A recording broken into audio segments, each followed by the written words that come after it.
Monday on News 4 at 10. And welcome back. Our guest this morning is Arizona historian Flint Carter, and his goal is to somehow preserve the history of the land he lives up near Saddlebrook. Now, I understand this is a very important, I guess we could say, quest that you're on. Why is this so important to preserve this land?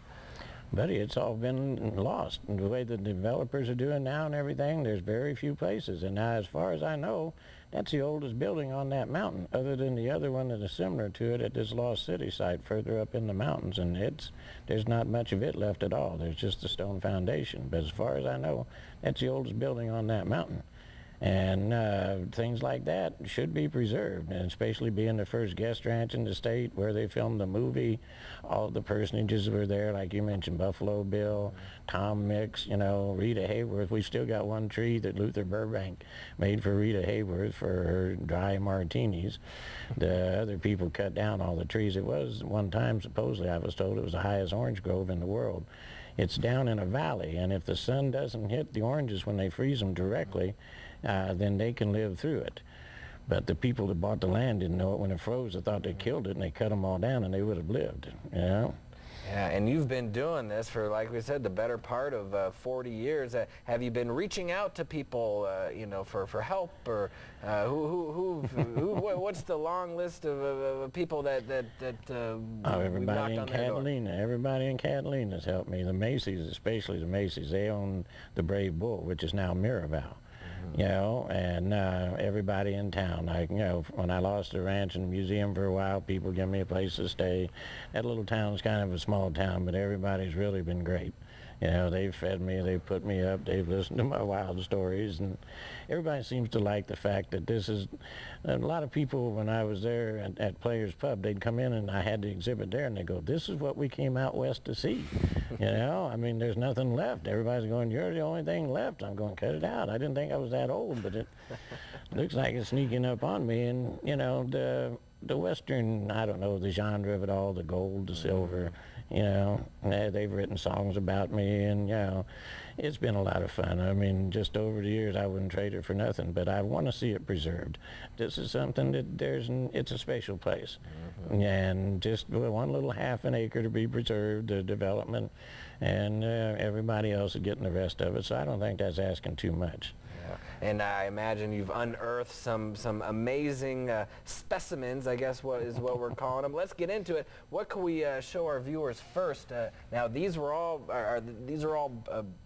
found in the Catalina Mountains? Yes, sir. Everything here came from the Catalinas. This is our Cody stone.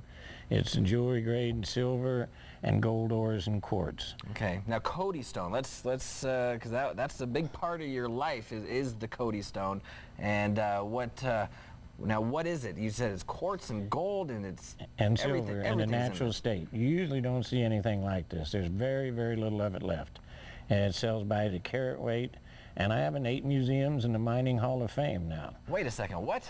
8 museums, including one in Russia, and the Mining Hall of Fame, as Cody stone. I got the name of rock after my hero, Buffalo Bill.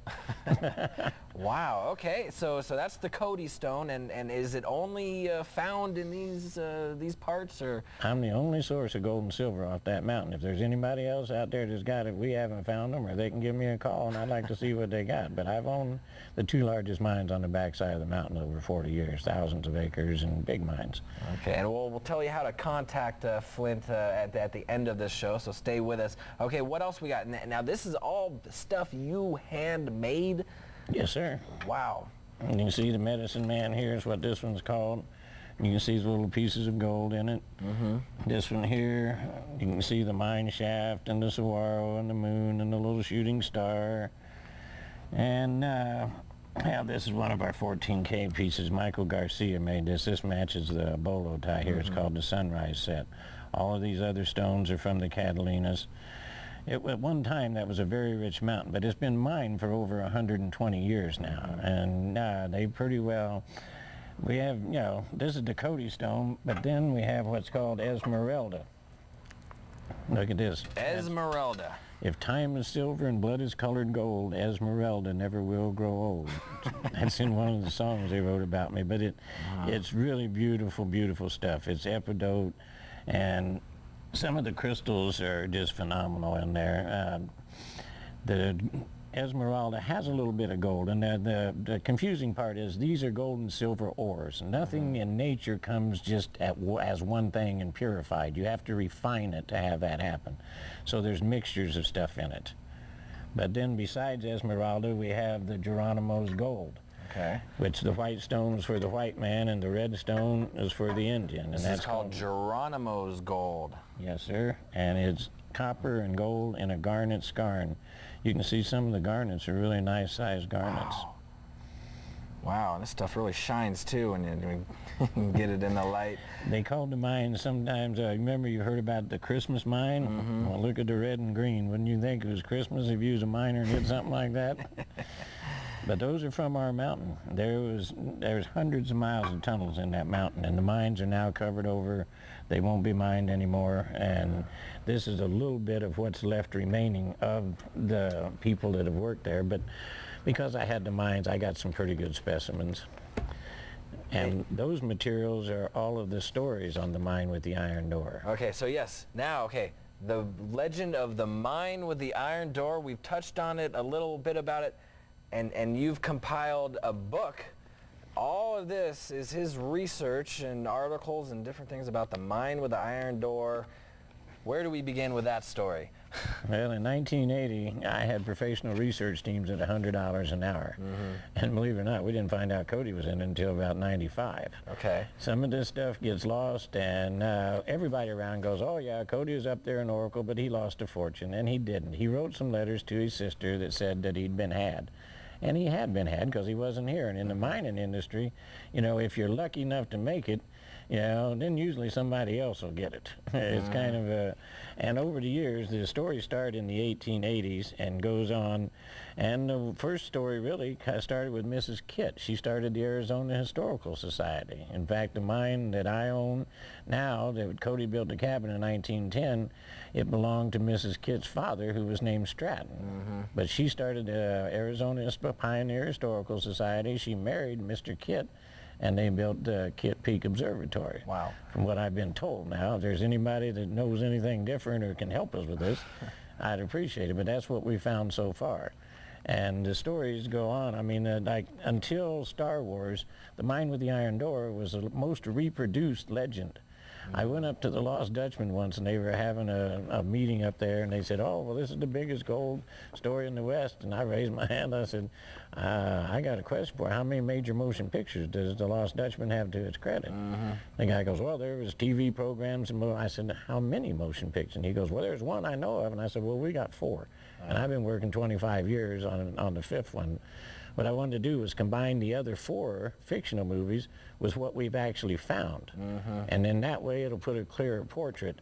And there's a lot of a social message in there. You can have all the gold in the world, and that ain't going to save your life.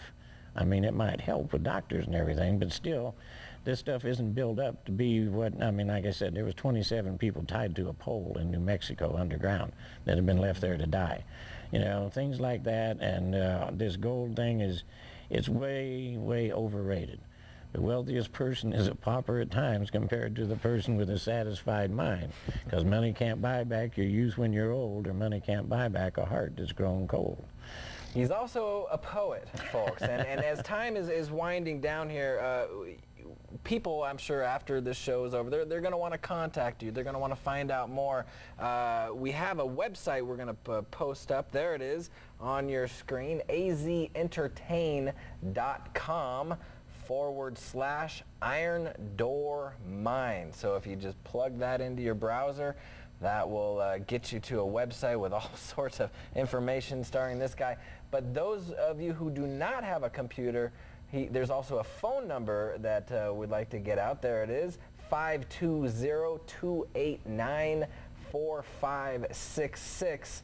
And that is how to get a hold of Flint Carter personally for any more questions you might have. Now, we got about less than a minute here before we go. Any other final thoughts that we'd like to leave people?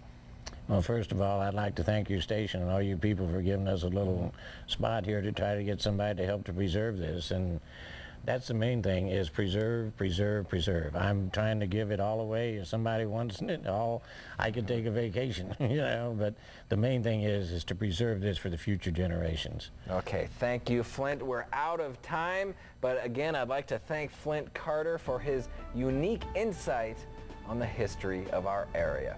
See you next time.